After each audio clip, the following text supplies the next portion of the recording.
Selamat bertemu kembali Bu dan Anak Ibu. Hari ini kita belajar mengenai sistem pencernaan. Kita akan belajar sistem pencernaan yang pertama. Dan di sini kita nanti hanya akan berbicara mengenai zat-zat makanan saja ya Nak ya. Kita langsung saja. Nah, ini udah Ibu buatkan sedikit ringkasannya. Kalau nanti sistem pencernaan itu yang kita pelajari adalah satu zat makanan, yang kedua adalah organ pencernaan, yang ketiga gangguan pencernaan, yang keempat adalah pencernaan pada hewan ruminansia. Ya, kita langsung saja. Nah, kalau zat makanan itulah tentu sesuatu yang biasa kita makan. Tapi kalau kita bicara mengenai zat makanan ini tentunya sesuatu hal yang memiliki gizi, kandungan gizi. Jadi tidak semua makanan itu dikatakan makanan yang baik gitu ya. Jadi makanan yang baik itu makanan yang bergizi, tidak mengandung bibit penyakit ya, cukup nutrisi seperti karbohidrat, protein, lemak, vitamin dan mineral. Jadi seperti yang ada gambar di sini bisa kita lihat itu ada ini merupakan bisa dikatakan yang mengandung protein, lemak ya. Ada susu tambahan, protein juga, ada buah-buahan, mengandung vitamin dan mineral. Di sini ada roti, gandum atau beras ya atau nasi. Ini mengandung karbohidrat ya. Jadi ini juga ada sayur-sayuran mengandung vitamin dan mineral. Semuanya lah merupakan zat makanan yang kita perlukan untuk pertumbuhan daripada tubuh kita gitu ya. Nah, jadi kalau kita bicara mengenai makanan itu tentu ada fungsinya. Maka di sini fungsi bisa kita lihat adalah ya sebagai sumber energi. Karena nanti zat makanan ini akan di metabolisme dan hasilnya adalah energi atau ATP untuk aktivitas sel tubuh kita.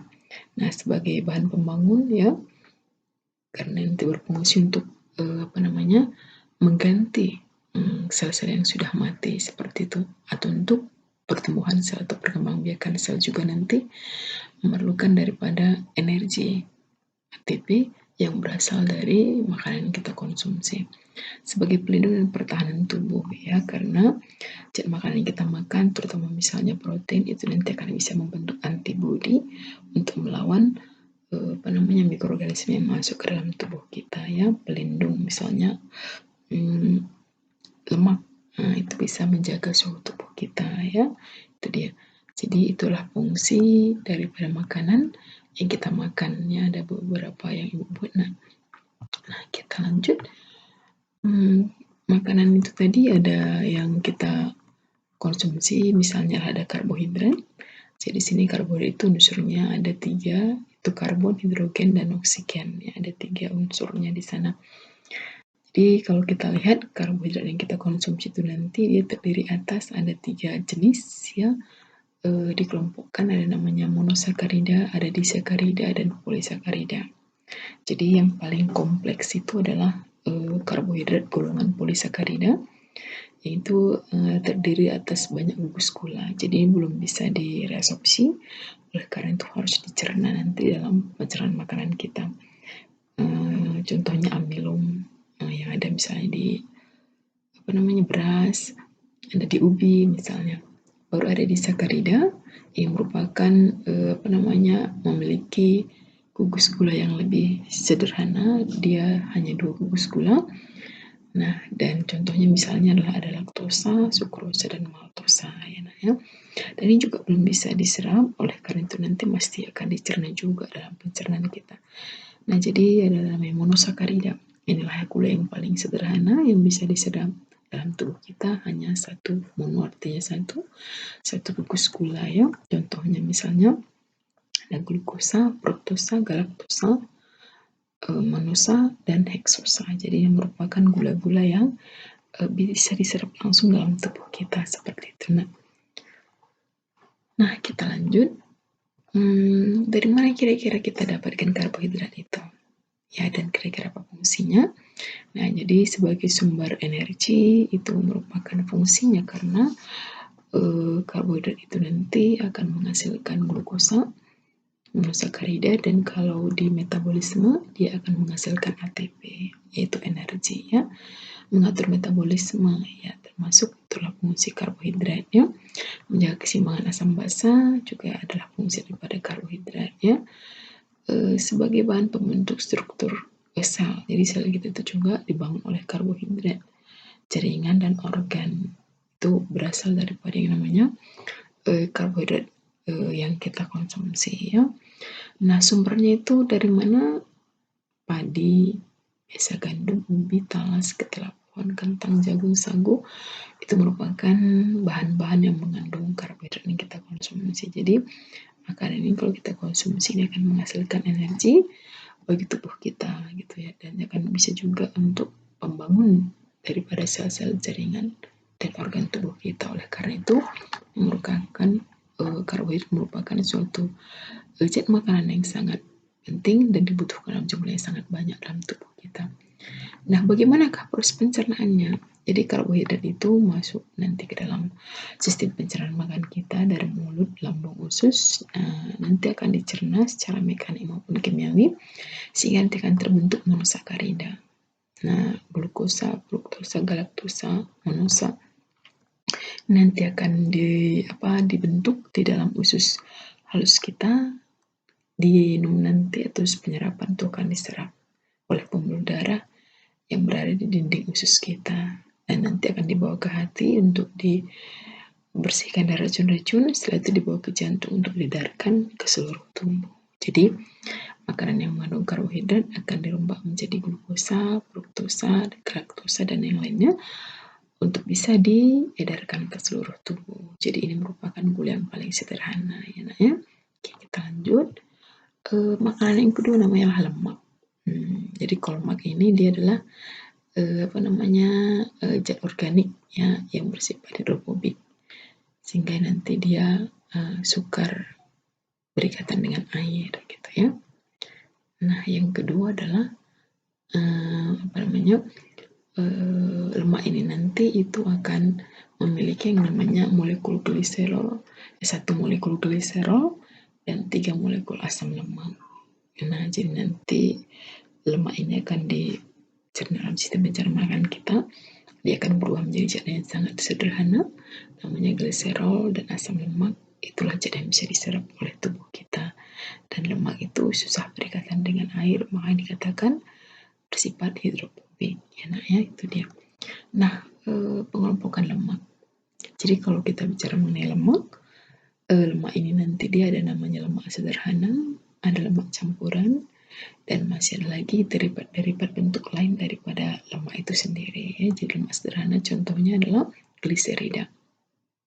Nah, jadi terdapat di lilin atau di minyak makan misalnya ya, minyak goreng. Nah, kalau lemak campuran itu gabungan lemak dengan senyawa, bukan lemak seperti fosfat, protein dan glukosa. Jadi dia tidak murni lemak, ada campuran yang lain. Contohnya misalnya lipoprotein. Dari katanya di sini adalah lipo itu adalah lipid atau lemak, dan protein jadi gabungan antara lemak dan protein ya. Baru ada derivat lemak, itu merupakan bentuk lain daripada lemak itu sendiri. Contohnya adalah kolesterol, ada asam lemak, sterol dan gliserol. Jadi itu merupakan bentuk lain daripada lemak itu sendiri ya. Nah, itu dia. Yang berikutnya adalah lemak tadi atau lipid itu bisa kita kelompokkan, bedakan berdasarkan kejenuhannya ya. Ada asam lemak jenuh ya, dengan juga asam lemak tidak jenuh. Jadi ada dua dia. Jadi kalau asam lemak jenuh ini dia bersifat non esensial karena dia dapat disintesis dalam tubuh kita. Jadi dapat dibentuk dalam tubuh kita itu sendiri ya. Nah, dapat berwujud padat pada suhu kamar ya. Jadi pada suhu kamar dia itu nanti lebih bisa membeku atau lebih bisa kita kan mengeras gitu, kayak minyak goreng itu kan bisa padat kalau dia dingin gitu ya. Nah, kalau asam lemak tidak jenuh ini bersifat esensial dan dia tidak dapat dibentuk oleh tubuh. Oleh karena itu nanti lemak ini kita ambil dari luar, dari makanan yang kita makan ya. Dan dia bersifat cair pada suhu kamar ya, berasal dari lemak nabati. Jadi lemak jenuh ini lebih baik, lebih ramah dalam tubuh kita karena tidak memekatkan darah itu sendiri, ya. Tapi kalau lemak jenuh tadi karena bersifat bisa memadat, nah itu bisa menyebabkan tekanan darah itu menjadi meningkat. Jadi lemak yang berasal dari nabati itu lebih ramah dibanding dengan lemak jenuh atau lemak yang biasanya itu berasal dari lemak hewani seperti kayak lemak yang ada pada lembu, sapi. Nah, itu kan kalau dia dinginkan dia bisa membeku. Nah, gitu nah ya. Oke, kita lanjut ke pencernaannya. Bagaimanakah pencernaan daripada lemak itu sendiri? Jadi nanti lemak itu dicerna oleh suatu enzim namanya enzim lipasa. Dan nanti dibantu oleh getah empedu, lemak itu akan diemulsi, baru dicerna oleh enzim lipase sehingga terbentuk bagian lemak yang lebih sederhana yang bisa diserap, namanya adalah gliserol atau bisa dikatakan juga adalah asam lemak. Jadi gliserol ini merupakan bagian paling sederhana dari lemak yang bisa diserap nanti di usus penyerapan kita atau di ileum. Gitu dia nah ya. Oke, baik, kita lanjut. Kita masuk ke protein. Jadi kalau kita bicara protein, maka protein ini suatu senyawa juga yang terdiri atas banyak unsur. Ada dia nanti karbon, ada hidrogen, ada oksigen, ada nitrogen, dan nanti ada lagi unsur-unsur yang lain gitu. Jadi banyak pembangun daripada protein itu. Ya, jadi senyawa protein dibangun oleh banyak unsur seperti itu. Nah, pengelompokannya dia ada dua jenis, ya ada asam amino esensial dan asam amino non esensial. Jadi ini ada contohnya. Ada isoleucin, leucin, lisin, metionin, fenilalanin, histinin, tironin, triplotan, valin gitu ya.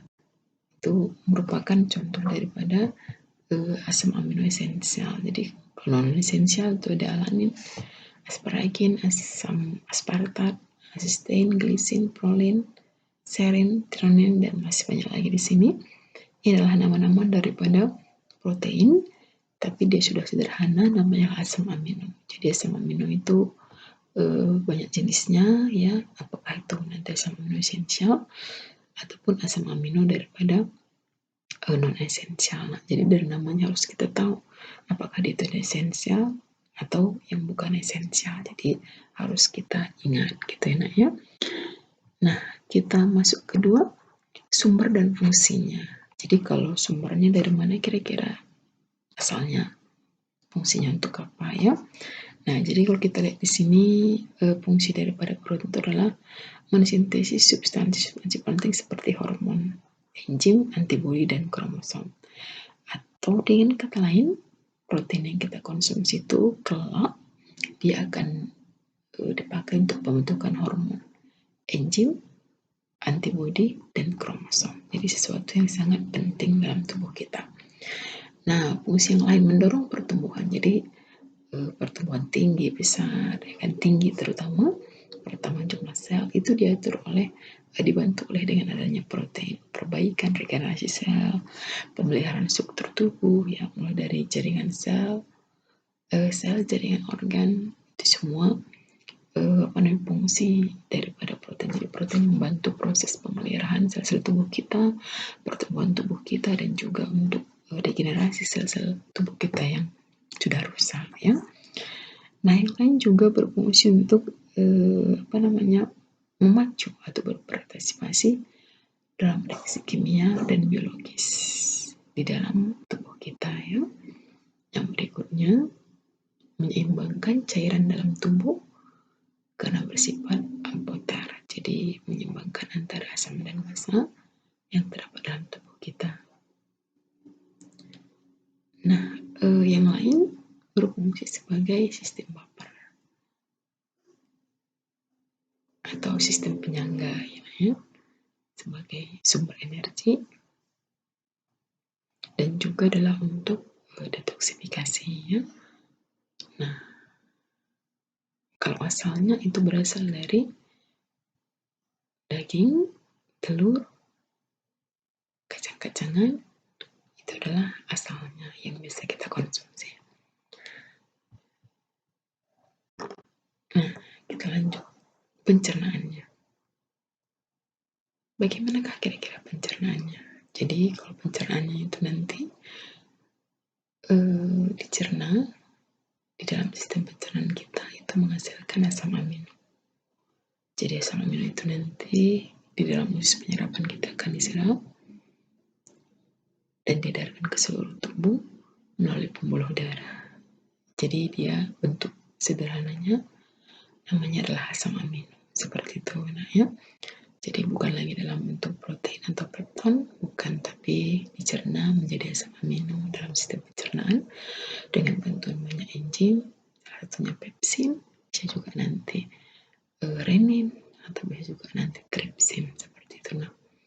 Nah, kita masuk ke yang keempat, namanya adalah mineral.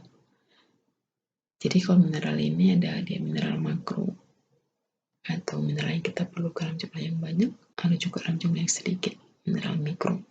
Contohnya ada natrium kalau untuk makro, kalium, kalsium, fosfor, magnesium, klor, dan belerang. Kalau yang mineral mikro itu ada mangan, seng, tembaga, kobalt, kromium, dan molybdenum. Jadi merupakan senyawa atau bisa dikatakan unsur yang kita perlukan untuk nanti membantu proses metabolisme, pembentukan enzim, itu bisa dibantu oleh mineral-mineral yang adalah dalam tubuh kita yang kita dapat dari makanan yang kita makan, seperti itu ya. Nah, jadi ini dia ada misalnya ada natrium, kalium, ada kalsium. Natrium untuk melatih keseimbangan cairan tubuh, kalium sebagai kofaktor pembentukan karbohidrat dan protein, kalsium untuk pembentukan tulang dan gigi, fosfor pembentukan matriks tulang gigi, magnesium membantu respirasi seluler, biokatalisator, klor komponen penyusun asam lambung, menjaga keseimbangan asam basa, gitu ya. Ada belerang, fungsinya untuk membentuk vitamin, aktivator enzim, zat besi untuk respirasi seluler, pembentuk Hb, yodium, membantu fungsi kelenjar tiroid, gitu ya nak ya. Nah, ada blur, menguatkan tulang gigi, tembaga, untuk pembentukan Hb. Jadi itu adalah mineral-mineral yang kita perlukan untuk kebutuhan tubuh kita ya. Nah, yang kelima adalah vitamin. Ya, ini yang kelima sebenarnya vitamin.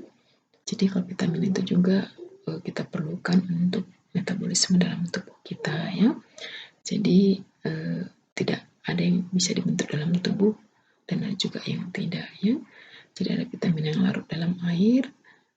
Misalnya ada vitamin B, yaitu larut dalam air, vitamin B1, vitamin B2, B3, dan B5 ya. Ada vitamin B6, B11, B12, itu vitamin yang larut di dalam air. Jadi bisa bersatu dengan air.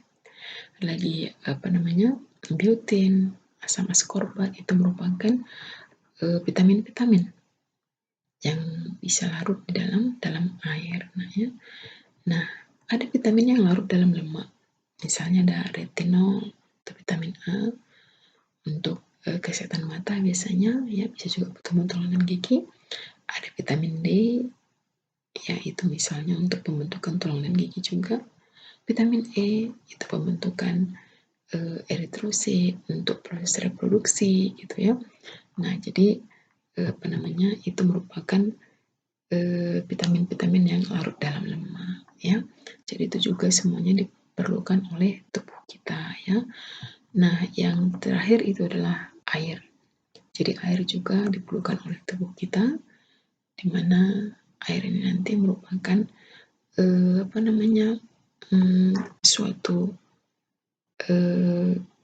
sesuatu yang diperlukan untuk berbagai macam fungsi. Jadi misalnya air itu kita konsumsi bukan hanya sekedar untuk pelepas dahaga, tapi juga ada banyak fungsinya, banyak fungsi, misalnya sebagai pelarut bahan makanan. Jadi makanan itu juga bisa nanti di metabolisme dengan bantuan adanya air ya, dicerna dengan bantuan air, menjaga tekanan osmosis dalam cairan supaya jangan terlalu pekat atau terlalu hipotonis, ya, mengangkut zat makanan dari makanan ke jaringan tubuh. Juga perlu air, mengangkut sisa metabolisme keluar tubuh. Karena ada plasma darah yang mengangkut sisa metabolisme, itu juga kandungannya adalah air, ya, sebagai tempat reaksi kimia dalam tubuh. Ya, jadi misalnya dalam sitoplasma itulah cairan tempat untuk reaksi kimia dalam tubuh, menjaga keseimbangan suhu tubuh. Jadi air itu bisa juga membuang yang dikeluarkan oleh proses berkeringat. Jadi bisa untuk menjaga keseimbangan suhu tubuh, ya. Nah, jadi aku rasa itu sajalah dulu sampai hari ini. Nanti untuk pertemuan berikutnya kita akan bahas lagi mengenai organnya, gangguan sama pencernaan pada hewan ruminansia. Baiklah, sampai di sini, tetap semangat, tetap belajar. Kalau ada yang kurang paham, silahkan ditanya. Baiklah, selamat bertemu kembali dan terima kasih. Buona